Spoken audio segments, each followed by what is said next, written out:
அனைவருக்கும் வணக்கம். சென்னையில ஃப்ளட் ரொம்பவே மக்கள் கஷ்டப்பட்டு இருக்காங்க. இந்த ஃப்ளட் வந்ததுக்கு காரணம் என்ன அப்படின்றத டீடைலா இந்த வீடியோல பார்க்கலாம் வாங்க.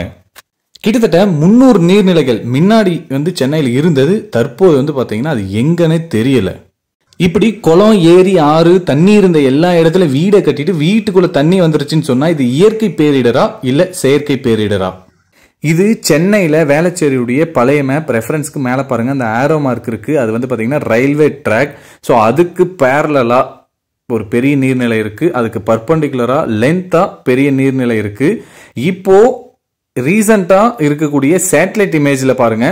ஸோ முன்னாடி எவ்வளவு அளவுல இருந்திருக்கு, இப்போ எவ்வளவு அளவுல இருக்கு. ஸோ எவ்வளவு வீடுகள் பாத்தீங்கன்னா ஏரியில கட்டி இருக்கிறாங்க, அந்த நீர்நிலையில கட்டி இருக்கிறாங்கன்றத நீங்களே பாருங்க.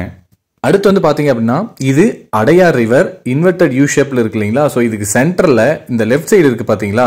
ஸோ இது பழைய மேப். இதுல காட்டேரி லேக் ஆர் பாண்டுன்னு ஒன்று இருந்திருக்கு. அப்படியே ரைட் சைடு பாருங்க, இப்போ ரீசன்ட் போட்டோ, அது ரீசன்ட் சேட்டலைட் இமேஜ் அது. ஸோ இப்போ அந்த ஏரி இருந்த அடையாளமே, அந்த தண்ணீர் நிலை இருந்த அடையாளம் கூட இல்லைங்க. மழை பெய்யும் போது கண்டிப்பா ஆத்துல நிறைய தண்ணீர் ஓடும். நிறைய தண்ணீர் ஓடும் போது கண்டிப்பா ஒரு குளத்துல அது தேங்கும். ஸோ அந்த குளம் இருந்த இடத்துல வீடு கட்டிட்டா அந்த இடத்துல தண்ணி தேங்காம என்ன பண்ணும்? அடுத்து வியாசார்பாடி டேங்க்னு சொல்லிட்டு ஒரு பெரிய நீர்நிலை இருந்தது. இப்ப தண்ணீர் இருந்த இடத்துக்கான அடையாளம் கூட கிடையாது. ஸோ அந்த இடத்துல கல்லூரிகள், வீடுகள் விட்டது. அப்போ மழை பெஞ்சாவே கல்லூரி, வீட்டுக்குள்ள எல்லாமே தண்ணீர் வரதானே செய்யும். இது வில்லிவாக்கத்தினுடைய பழைய மேப். ஸோ இந்த இடத்துல இவ்வளோ பெரிய நீர்நிலை இருந்திருக்கு. இப்போ நீர்நிலை பாத்தீங்கன்னா ரொம்ப சின்னதாயிடுச்சு, பில்டிங்ஸ் நிறைய ஆயிடுச்சு.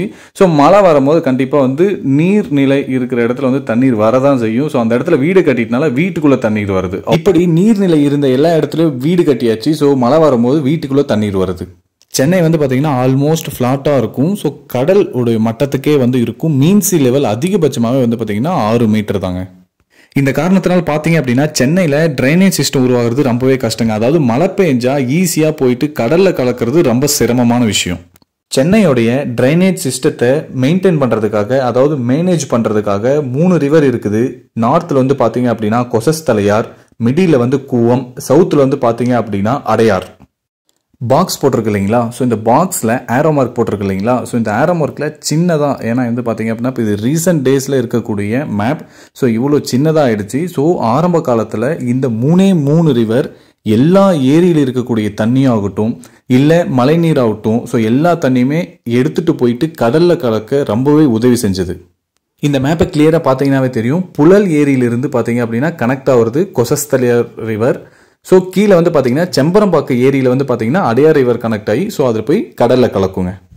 இப்போ நம்ம இதுவரை பார்த்த 3 ரிவருமே பார்த்தீங்க அப்படின்னா பக்கிங்கம் கேனல், ஓகேங்களா? ஸோ இந்த கார்னரில் இருக்கும். ஸோ இந்த பக்கிங்கம் கேனல் வழியாக பார்த்தீங்கன்னா எல்லாமே கலந்து திரும்ப பார்த்தீங்கன்னா கடலில் கலக்கும். இந்த பக்கிங்கம் கேனல்ன்றது பார்த்தீங்க அப்படின்னா ஆரம்ப காலத்தில் கிட்டத்தட்ட 100 மீட்டருக்கு இருந்தது. இப்போ பார்த்தீங்கன்னா வெறும் 30 மீட்டர் தான் இருக்கு. இந்த பக்கிங்கம் கேனல் தான் மெயினா ஃப்ளட்டை தடுக்கிறதுக்கு நமக்கு நிறையவே யூஸ்ஃபுல்லா இருந்தது. ஸோ இப்போ இந்த இடத்துல பார்த்தீங்கன்னா நிறைய பில்டிங்ஸ்லாம் நம்ம கட்டிட்டனால ஸோ ஃப்ளட் வரதுக்கு இதுவும் ஒரு மிகப்பெரிய ரீசன். அடுத்து சென்னையோடைய டாப்ல பார்த்தீங்க அப்படின்னா எண்ணூர் க்ரீக் இருக்கும். ஸோ இது பார்த்தீங்க அப்படின்னா ஃப்ளட் டைம்ல நிறைய தண்ணீரை சேவ் பண்ணிக்கும். ஸோ சேவ் பண்ணி எடுத்து கடல்ல கலக்க உதவி பண்ணும். ஸோ இந்த இடத்துல இப்போலாம் பில்டிங்ஸ் வந்துட்டனால ஸோ இதுவும் மிகப்பெரிய ஒரு ரீசன் ஃப்ளட் வரத்துக்கு. இதே போல பார்த்தீங்கன்னா சவுத்தில் பள்ளிக்கரணையோட வெட்லேண்ட், அதாவது சதுப்பு நிலம் இருக்கு. ஸோ இந்த இடத்துல கிட்டத்தட்ட 8000 ஹெக்டர்ல இருந்தது. இப்போ வெறும் 500 ஹெக்டர் தான் இருக்கு. ரிமைனிங் ஃபுல்லாக பில்டிங்ஸ்லாம் கட்டியாச்சு. ஸோ அப்புறம் தண்ணீர் பில்டிங்ஸ்குள்ளே வராமல் என்ன பண்ணும்? கிட்டத்தட்ட 1.5 லட்சம் பில்டிங்ஸ் பார்த்தீங்க அப்படின்னா அப்ரூவல் இல்லாத இடத்துல கட்டியிருக்கிறாங்க. அது இல்லாமல் 300 நீர்நிலைகள் காணும். இது எல்லாமே தாங்க ஃப்ளட் வரத்துக்கு மெயின் ரீசன். என்னால் முடிஞ்ச வரைக்கும் ஈஸியாக கிளியராக எக்ஸ்பிளைன் பண்ணியிருக்கேன். ஸோ கேட்ட அனைவருக்கும் நன்றி.